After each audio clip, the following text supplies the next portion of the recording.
I teach sophomore history at Caleton Secondary. I mention that because it's the least useful credential imaginable for what I need to tell you, and I want you to understand from the start that I'm not someone trained for any of this.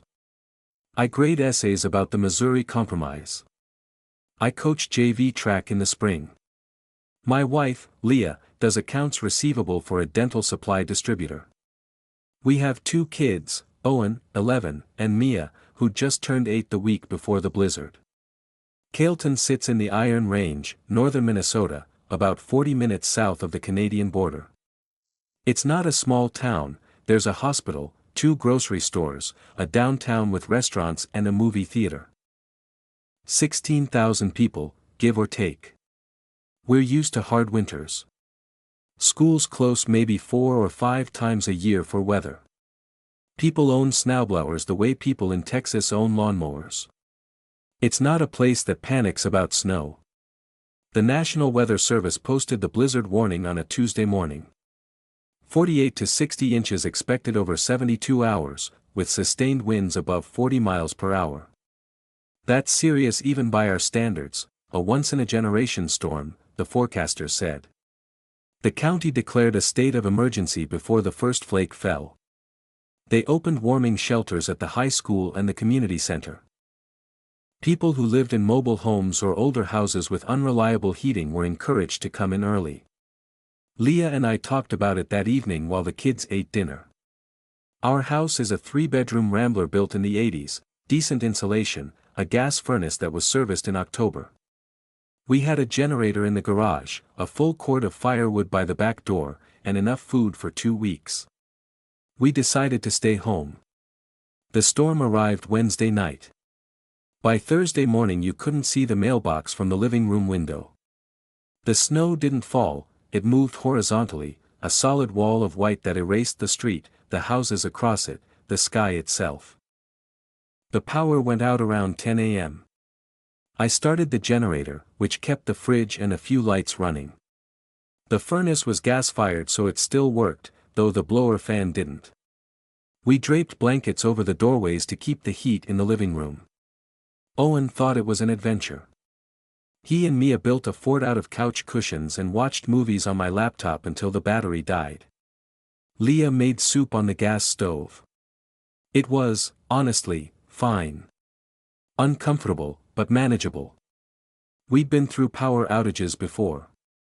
The first thing I noticed, and I didn't think anything of it at the time, was the silence. Not the absence of sound, we had plenty of that, with the wind hammering the house. I mean a specific kind of silence underneath the wind. Like the storm had a floor, and below that floor, everything had stopped. I'd step outside to check the generator and the cold would hit me, obviously, but so would this sense of pressure, as if the air itself was bearing down with something heavier than weather. It made my ears feel thick. I told myself it was barometric pressure. That's what I told Leah when she mentioned it too, said it felt like being underwater. Barometric pressure. By Friday the snow was past the window sills on the ground floor. I shoveled a path to the generator 3 times that day. The wind had shifted and was packing snow against the north side of the house in a drift that reached the eaves. The temperature dropped to 31 below that night. Leah brought the kids into our bedroom and we slept in a pile under every blanket we owned.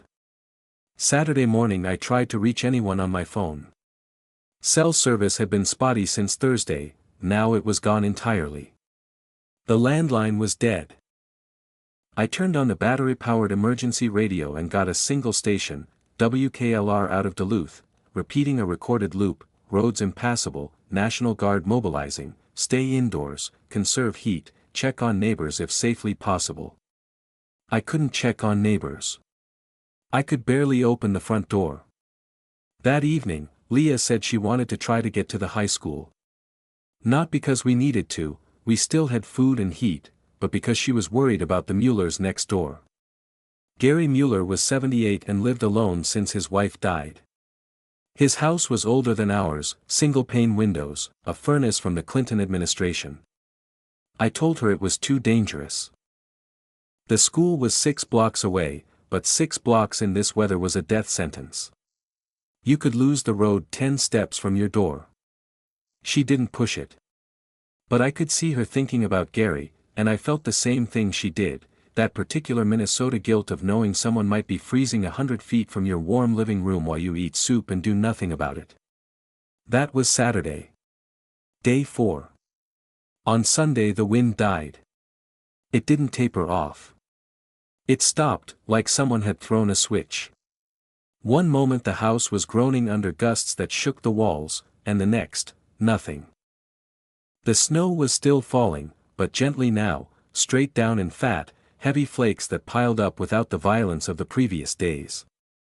The silence underneath, the pressure I'd been trying to ignore, didn't go away. If anything, without the wind masking it, the silence got louder. I shoveled out the front door. The sky was white and featureless, the snow so deep the street had become a smooth plain with the rooflines of cars poking up like artifacts from a buried civilization. I could see, for the first time in 3 days, the houses on our block. Smoke rose from some chimneys. Others were dark. And then I saw people. A group of maybe 8 or 9, walking single file down the center of where Birch Street used to be. They'd tramped a path through the snow, not shoveled, walked, like they'd been going back and forth enough to compress it. They moved steadily, not hurried but not casual, carrying boxes and plastic bins. Supplies, I assumed, food, water, blankets. They were heading toward the school. I raised my hand. A couple of them waved back. One called out, "Shelters open, heated, food, everyone's welcome."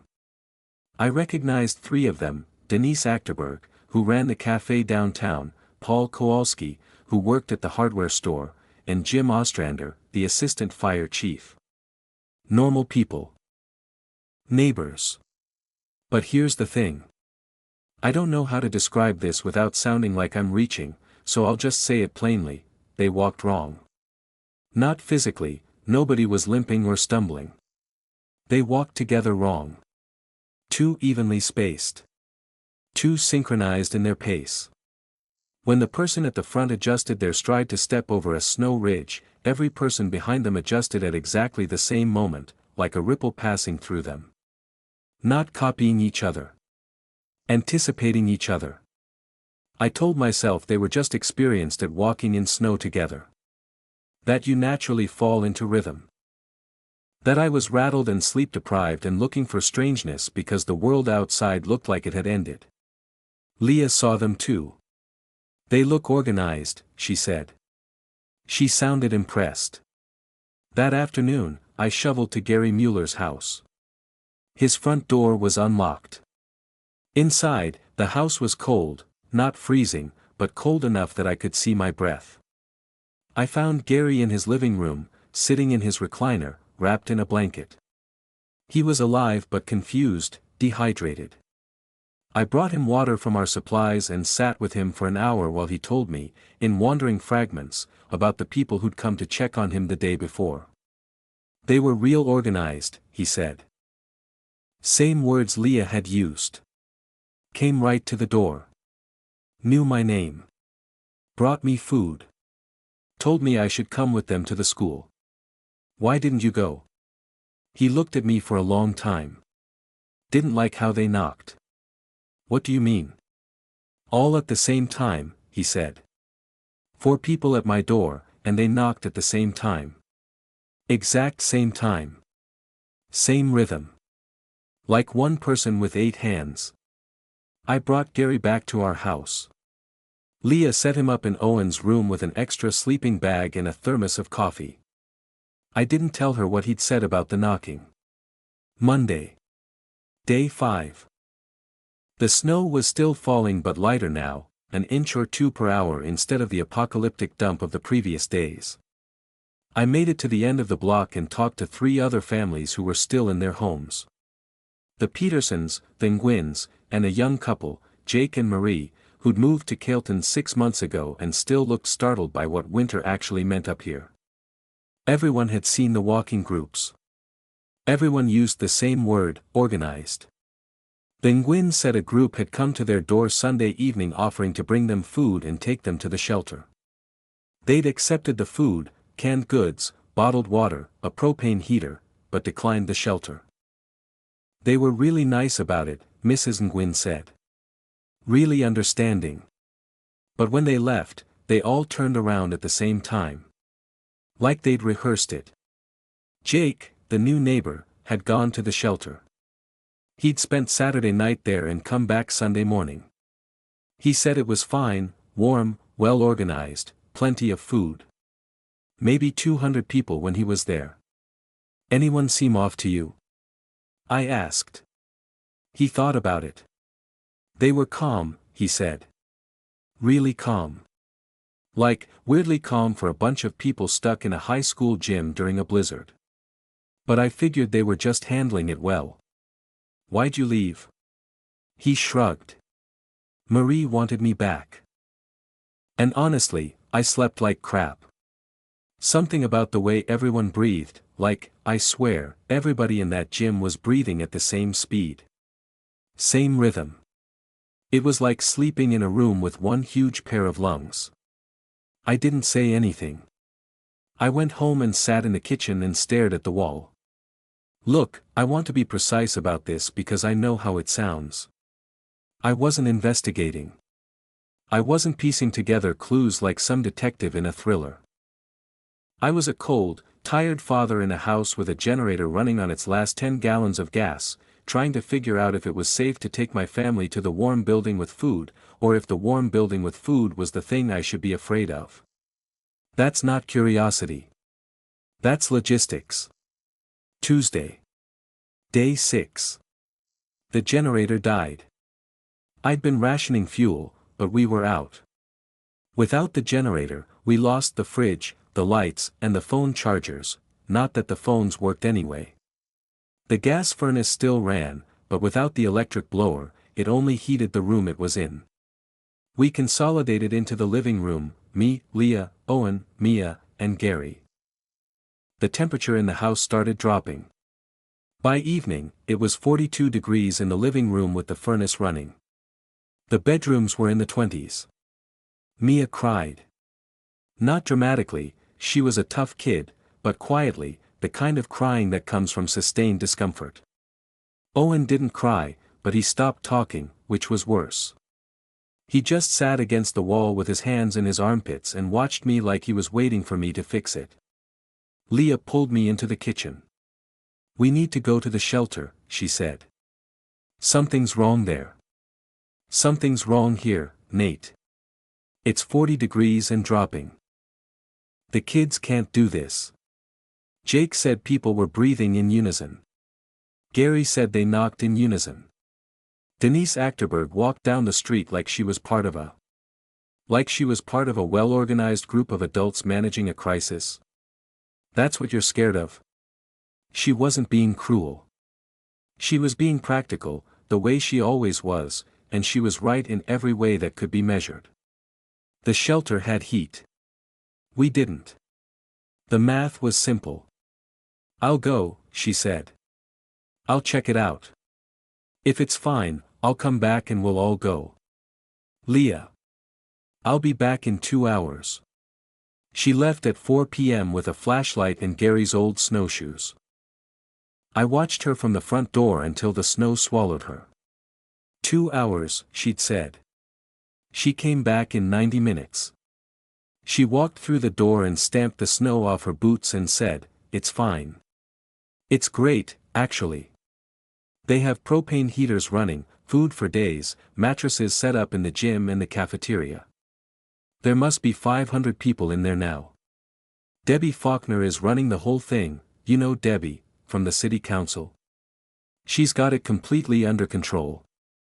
She pulled off her coat and sat down across from me and described the setup, the sleeping areas, the food distribution, the medical station with 2 nurses from the hospital. She was detailed and specific and completely convincing. And wrong. Something about her was wrong. I couldn't point to it. Not at first. It wasn't her eyes or her voice or her posture. It was something in the timing. The way she paused between sentences. The way she held her hands. There was a rhythm to her that hadn't been there before, a steadiness, like a clock that had been reset. She'd left our house with the tight, anxious energy of a worried mother, and she'd come back with the calm of someone who'd put down a weight she'd been carrying for years. "You were there for 90 minutes, I said. "Yeah." "You sat down. Ate something." "They gave me soup. Tomato. It was good." "Did you sleep at all?" She looked at me. "In 90 minutes? No, Nate. I didn't sleep. You seem different." She tilted her head, and for a moment, just a flash, I saw something pass through her expression that I couldn't name. Not confusion. Not offense. Something closer to patience. The kind of patience you show a child who doesn't understand something obvious. "I seem warm," she said. "And fed. And relieved, because our kids are going to be warm and fed too. That's what's different." I didn't argue. What would I have said? "You're breathing too steadily. You're too calm. Your pauses between sentences have changed by a quarter of a second." That night, after the kids were asleep and Gary was snoring in Owen's room, Leah and I lay on the living room floor under a mound of blankets. The temperature in the house was 38 degrees. "I think we should go in the morning," she said. "I know. Owen's fingers were blue tonight, Nate." "Blue?" I didn't answer. She was right. Owen's fingers had been blue. Whatever you think you noticed about those people, and I'm not saying you're wrong, it doesn't matter more than our kids' fingers. She was right about that too. That's the thing nobody tells you about this kind of fear, it doesn't usually arrive as a clear choice between safety and danger. It arrives as a choice between a danger you can measure, frostbite, hypothermia, your daughter crying from cold, and a danger you can't prove, can barely articulate, that everyone around you thinks you're imagining. I was awake most of that night. Around 3 a.m., with the house groaning under the weight of the snow on the roof, I heard Leah breathing. The steady, metronomic rhythm I'd been trying not to think about. And underneath it, so faint I might have been imagining it, I heard something else. A resonance. Not from outside. From deep underneath the house. From the ground itself. A vibration so low it wasn't really a sound, more like a pressure against the bottom of my skull. I pressed my ear to the floor. The vibration was there. Subtle. Constant. Like the earth was humming a single, patient note. I told myself it was the cold contracting the foundation. Told myself anything. Wednesday morning. Day 7. Leah took the kids. Not dramatically. Not against my screaming protests. She woke up and fed them the last of the oatmeal and said, "I'm taking them to the school. You can come or stay." Owen looked at me. Mia looked at me. Leah looked at me. I said, "I'll come later. I need to make sure Gary's okay." She nodded. That patient nod. She bundled the kids in every layer they owned, strapped on the snowshoes, and left. Owen looked over his shoulder at me as they walked down the trampled path toward Birch Street. He didn't wave. Gary was in the kitchen, drinking cold coffee. "You let them go," he said. "I didn't let them do anything. I'm not, she's an adult. I ain't judging." He sipped his coffee. "My wife, Janet, God rest her, she would have gone too. Women are practical. They see the cold kid and they go where it's warm. They don't stand around wondering if the warm place feels funny. Does it feel funny to you? Son, I told you about the knocking." We sat in silence. The snow had finally stopped sometime in the night. Through the kitchen window, the sky was a flat, white-gray ceiling, and the world was a smooth, featureless landscape of white interrupted by rooflines and the dark skeletons of trees. It was beautiful in the way that things without mercy are beautiful. Around noon, 3 people came to the house. I watched them come down the path. 2 women and a man. They walked in the same measured, synchronized way I'd seen before. They stopped at my front door and knocked, 4 knuckles, 1 sound, exactly as Gary had described, and I opened it. I knew one of them. Debbie Faulkner, the city council member Leah had mentioned. She was a big woman, loud and expressive under normal circumstances, the kind of person who filled a room with her personality. Now she stood on my porch with a smile that was warm and genuine and somehow tuned to the same frequency as the smiles on the 2 strangers beside her. "Nate," she said. "Leah and the kids are settled in. She asked us to come check on you." "I'm fine. You've got no power, no generator, and it's going to be -20 again tonight." "You're not fine. I've got the furnace." She looked past me at the house, at the blankets draped over doorways, at the frost forming on the inside of the windows. "Nate, honey, I've known you since you coached my nephew in track. You're a practical man. Please be practical now." The other 2 stood behind her. They hadn't spoken. They breathed in the same rhythm, not performatively, not visibly, but I could see the vapor from their mouths pulsing in unison. "What happened to everyone in that shelter?" I said. Debbie blinked. "They got warm and fed. That's what happened. You're different, Debbie. All of you. You move the same way. You talk with the same cadence. Something is happening in there and everyone's pretending it's not." She didn't get angry. She didn't look confused.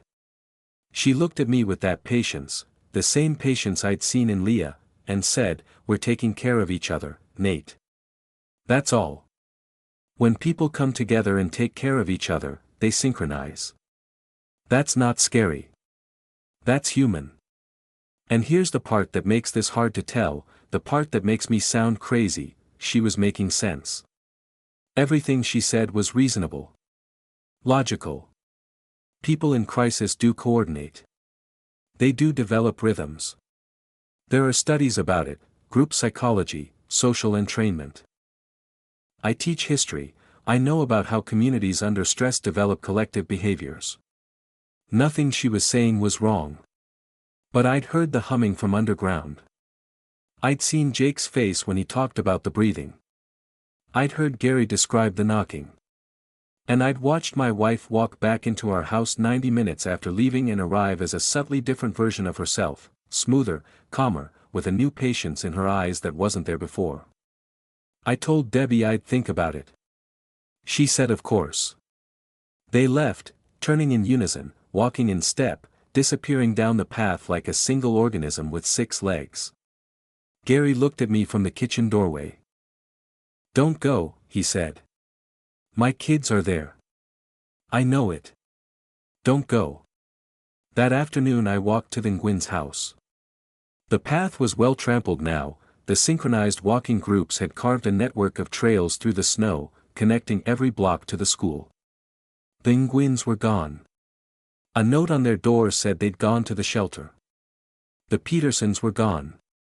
Jake and Marie's house was empty. I walked 4 blocks in every direction. Every house I checked was either empty or unresponsive.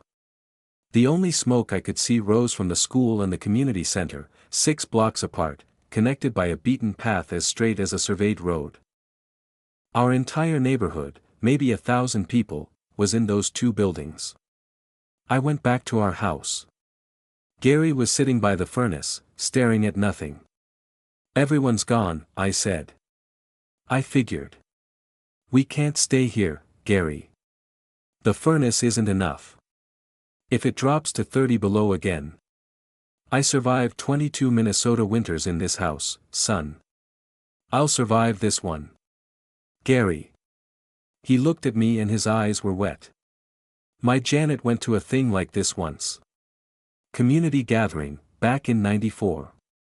Come together, be together, help each other. She came back and she was fine. She was better, even. Happier. More patient." He paused. "And for 26 years after that, she'd sometimes stop in the middle of a sentence and tilt her head, like she was listening to something I couldn't hear.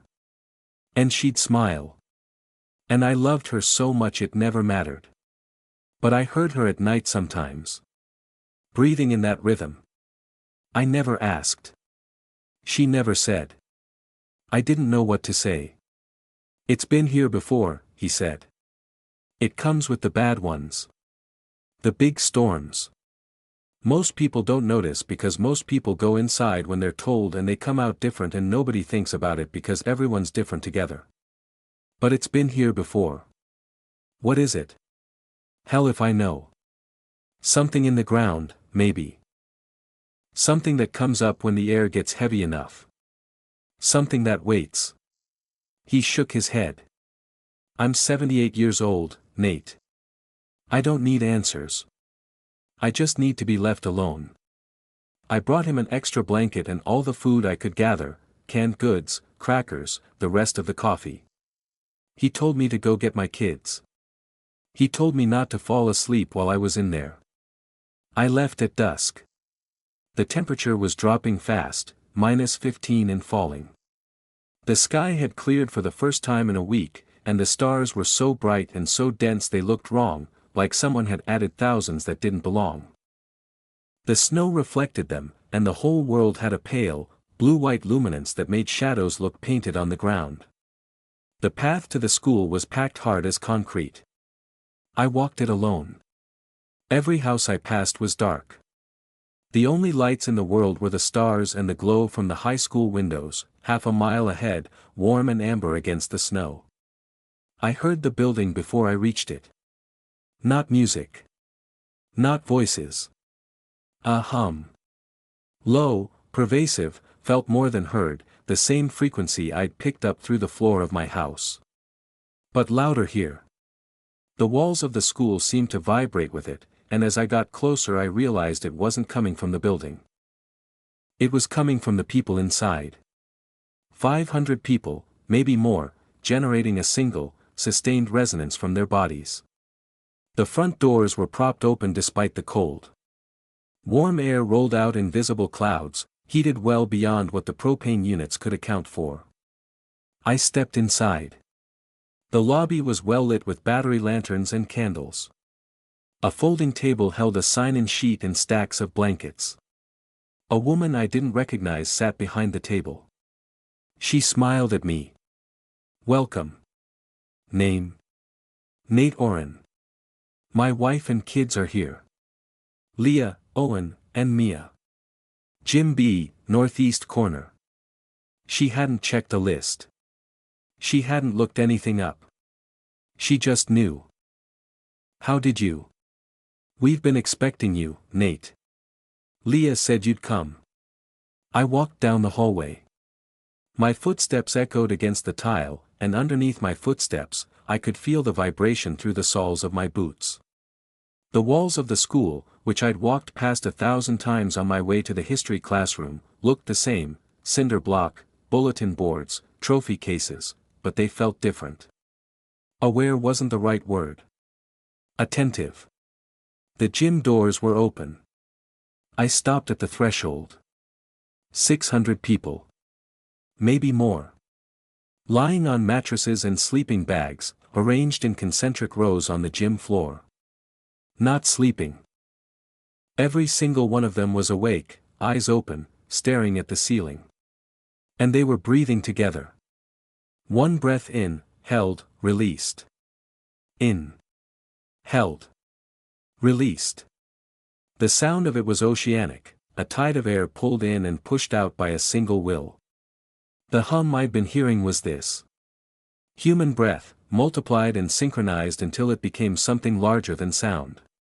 Among the rows, people moved, walking between the mattresses, distributing water, adjusting blankets.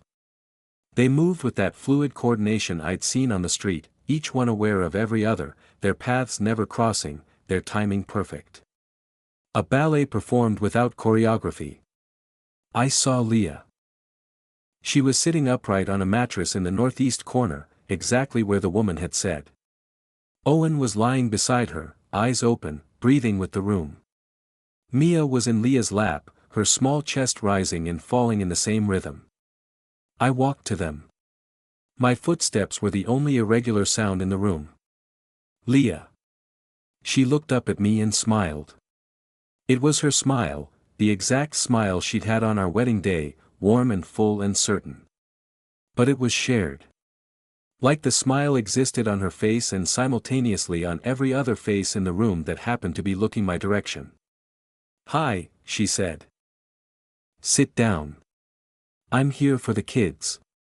Home is 35 degrees and dropping, Nate. I'll figure it out. Nate." She reached for my hand. Her fingers were warm, warmer than they should have been, warmer than any human hand should be in a Minnesota December. "Nobody here is hurt. Nobody is scared. The kids are warm and fed and safe. Sit down." I looked at Owen. He was staring at the ceiling, his eyes tracking something I couldn't see. "Owen," I said. "Hey. Look at me." He looked at me. His eyes were his eyes. Brown, with that little gold fleck near the left iris that he'd gotten from Leah. But behind them, way behind them, something was different. Not absent, too present. Like there was more of Owen looking at me than one 11-year-old should contain. "I'm okay, Dad," he said. Mia stirred in Leah's lap. She opened her eyes, she'd been lying still but not sleeping, and looked up at me. And she smiled, and it was her smile, my daughter's gap-toothed smile that I loved more than I loved breathing, and she said, "It's okay, Dad. It doesn't hurt." I don't know how to explain what happened next in a way that makes me sound like a rational person. I didn't run. I didn't scream. I didn't grab my children and drag them out. I sat down. Not because I was compelled. Not because the hum took me or the room overpowered me. I sat down because my daughter said it didn't hurt, and she was warm, and she was smiling, and what was I going to do? Carry her back to a freezing house on principle? Let Owen's fingers turn blue again so I could feel righteous about resisting something I couldn't even name? I sat on the edge of the mattress. Leah put her hand on my knee. Mia curled against my side. Owen kept looking at the ceiling. The room breathed around us. I didn't sleep. I want to be clear about that. I sat with my back against the wall and I stayed awake all night while 600 people breathed in unison and the building hummed with a frequency that I could feel in my fillings. I watched the walkers move between the rows, delivering water, adjusting blankets, pausing to touch someone's forehead with a gentleness that was absolute and impersonal, the way you tend to a part of your own body. Around 2 a.m. I noticed something. The breathing changed. The rhythm deepened and slowed, and the hum intensified, and the people who were walking stopped and stood perfectly still, evenly distributed across the gym floor, their heads tilted back, their mouths slightly open. And from their open mouths came a sound, not words, not singing, something between a whisper and a vibration that I felt in my sternum. Every voice making the same sound at the same moment. A single tone, rising from 600 throats, filling the room until the walls shook and the trophy cases rattled and the fluorescent light covers swayed on their chains. It lasted maybe 2 minutes. Then it stopped. The walkers resumed walking. The breathing returned to its normal rhythm. No one reacted. It had happened the way a heartbeat happens, automatic, essential, unnoticed by the body performing it. I looked down at Mia. She was looking up at me. "What was that?" I whispered. "We were just checking in," she said. Thursday. Day 8. I carried Mia out of the shelter at dawn. She didn't resist. She let me pick her up and she wrapped her arms around my neck and she was so warm against the cold air that she felt like a furnace, radiating something that wasn't entirely thermal. Owen followed without being asked. Leah watched us go from the mattress, and I saw something in her face, not anger, not betrayal, but that patience again, infinite and serene, as if she knew I'd bring them back and was willing to wait however long it took me to understand. I took them home. The house was 29 degrees inside. I started a fire in the fireplace. We'd never used it because the chimney needed work, but the cold was past the point of caution. I piled blankets on the kids and boiled water on the gas stove and made instant coffee and tried to pretend that my daughter's body temperature was normal and my son's silence was just exhaustion. Gary was still in Owen's room. Still alive. Still himself. He gave me a look when I came in, and I could see him reading my face, reading the answer to the question he hadn't asked. "You stayed awake," he said. "Yeah. The kids?" I didn't answer. He nodded slowly and turned back to the window. That day was the longest of my life. Not because of the cold, though the cold was brutal. Because Owen and Mia were different, and the differences were so small and so pervasive that I couldn't stop cataloging them and couldn't convince myself any individual one mattered. They didn't fight.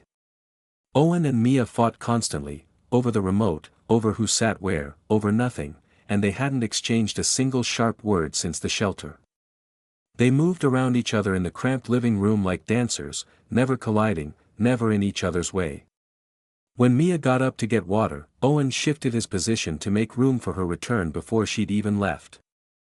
When Owen stacked firewood by the hearth, Mia handed him pieces at the exact moment he needed them, without looking, without being asked. They were kind. They were efficient. They were perfect. And once, when I was in the kitchen heating soup, I heard them breathing in the living room. In unison. That same rhythm. And underneath it, so faint I could have imagined it, the hum. Coming from them. From their chests.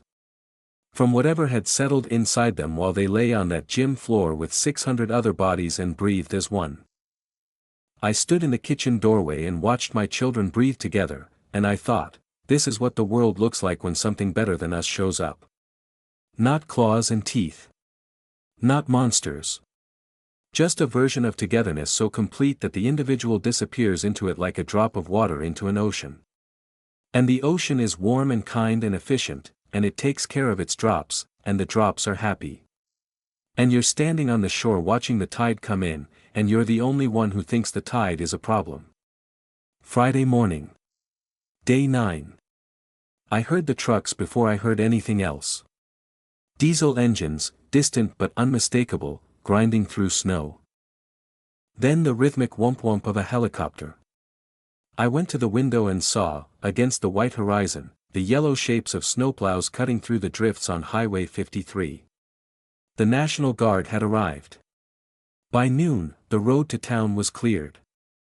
Humvees with Red Cross markings rolled down Birch Street. Soldiers in cold-weather gear went door to door.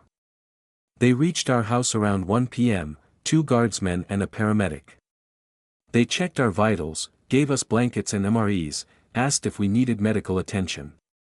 They were brisk, professional, concerned. The shelter at the high school, I said to the paramedic, a young woman with chapped lips and kind eyes. Did you check it? That's the main distribution point now. Your community did an incredible job, sir. 600 people sheltered through a 9-day blizzard with no fatalities. That's basically unheard of. Whatever you guys organized in there, FEMA's going to want to study it. No fatalities. 600 people. Unheard of. I watched through the window as families streamed out of the school and walked home through the plowed streets. They walked in groups, in step, with that fluid coordination. The guardsmen didn't notice, or if they did, they interpreted it the way Debbie Faulkner had told me to: community. Togetherness. People who'd been through something hard and come out closer for it. Leah came home that afternoon. She hugged me for a long time. She smelled like herself, laundry detergent and the vanilla lotion she used on her hands. She felt like herself. She looked at me with love that was real and present and full. "I'm sorry I scared you," she said. "You didn't." "I did. I know I did. And I'm sorry. But I'm fine. Look at me. I'm fine." I looked at her. She was fine. She was more than fine. The stress lines that had deepened around her eyes over the past 3 years, work, the kids, the grinding logistics of maintaining a life, had smoothed. She looked rested in a way she hadn't looked since before Owen was born. "It's over," she said. "The storm's over. We made it." Over the next few days, the town started to normalize. Power came back. Schools reopened. I was back in my classroom by Wednesday, teaching the Missouri Compromise to 27 sophomores who looked at me with bright, attentive eyes and a focus that was better than any class I'd ever taught. The grocery stores restocked. People shoveled out. Insurance adjusters arrived. The newspaper ran a front-page story about Carleton's miracle shelter system and the remarkable community resilience that had kept everyone alive. Gary Mueller died on a Tuesday, 11 days after the blizzard ended. Heart failure, the hospital said. Natural causes for a 78-year-old man. I went to his house to help clear it out. In his bedroom closet, I found a shoebox. Inside were clippings from the Carleton Beacon, yellowed, brittle, decades old. A blizzard in 1994. A blizzard in 1971. A blizzard in 1948. Each article mentioned the community shelters. Each article praised the town's remarkable coordination. Each article used the word "together" more times than seemed natural. At the bottom of the box was a handwritten note in a woman's handwriting, Janet's, I assumed. It said, "It waits in the bedrock. It rises when the air gets heavy. It doesn't want to hurt us. It wants to be us. And we let it, every time, because it makes us better. And every time, we forget. Gary, my love, don't forget." I put the note in my pocket. I didn't show it to anyone. 3 weeks after the blizzard, life in Carleton was normal. Completely, utterly normal. Except that the town worked better than it ever had. Neighbors who'd feuded for years reconciled. The city council passed a unanimous budget for the first time in a decade. Volunteerism surged. Crime dropped to 0. The school district reported the highest test scores in its history. Nobody talked about the breathing. Nobody mentioned the hum. If I brought it up, carefully, obliquely, to colleagues I trusted, they'd look at me with polite confusion and that patient smile and say, "I think the storm just brought us together, Nate." I stopped bringing it up. It's April now. The snow is melting. Owen made the honor roll for the first time. Mia's teacher says she's the most cooperative student she's ever had. Leah got a promotion. The town has never worked better. And every night, after the lights go out and the house settles into darkness, I lie in bed beside my wife and I listen. Leah breathes in the slow, steady rhythm. Down the hall, through 2 closed doors, I can hear Owen and Mia breathing in the same rhythm. The same exact rhythm. And underneath it, underneath everything, underneath the foundation, underneath the frozen ground that's only now beginning to thaw, the hum. Constant. Patient. Waiting for the next big storm to bring more people inside. I've started closing my eyes when I hear it. Not because I'm tired. Not because I'm afraid. That's what scares me. I close my eyes because it's warm and it's steady and my family is breathing together and there's a part of me, a growing part, a part that gets larger every night, that wants to breathe with them. Last night, I did. I woke up at 6 a.m. feeling better than I've felt in years. Rested. Clear. Connected to something I can't describe and don't want to examine too closely. Leah smiled at me over coffee. "You slept well," she said. I did. Good. And then, softly, in a voice that was hers and not entirely hers, "It's easier when you stop fighting it." I didn't answer. I drank my coffee. I drove to school. I taught my classes. My students were attentive. My colleagues were kind. The town hummed with a low, sweet efficiency that made everything feel frictionless. The forecast says there's a system building over Saskatchewan. Big one. Maybe not as bad as January, but enough to close the highways for a few days. Leah's already talking about opening the shelters early this time. Being prepared. Being together. She says we should be ready. She says we a lot now. And the thing that keeps me sitting here, staring at this screen instead of pressing send, the thing that makes this worth telling even though I know how it sounds, is that I'm not sure she's wrong. I'm not sure any of them are wrong. I've seen what this town looks like when we're together. No fighting. No loneliness. No cold. Just warmth and rhythm and the low, patient hum of something vast and old that has been waiting in the bedrock longer than we've been building houses on top of it. I'm typing this because Gary's wife said don't forget. Because forgetting is how it wins. Because right now, today, I can still feel the difference between who I was before the blizzard and who I'm becoming after it. The gap is closing. Every night it gets a little smaller. But I need you to understand something, because I think it matters. I don't think the thing in the ground is evil. I don't think it wants to destroy us. I think it wants to include us. And I think inclusion, when it's total and permanent and it dissolves the borders of who you are into something collective and warm and humming, I think that might be worse. I can still feel the gap. I'm writing this down so that when I can't, someone will know it was there. The forecast says the storm hits Thursday. Leah says we'll be ready. She's right. We will.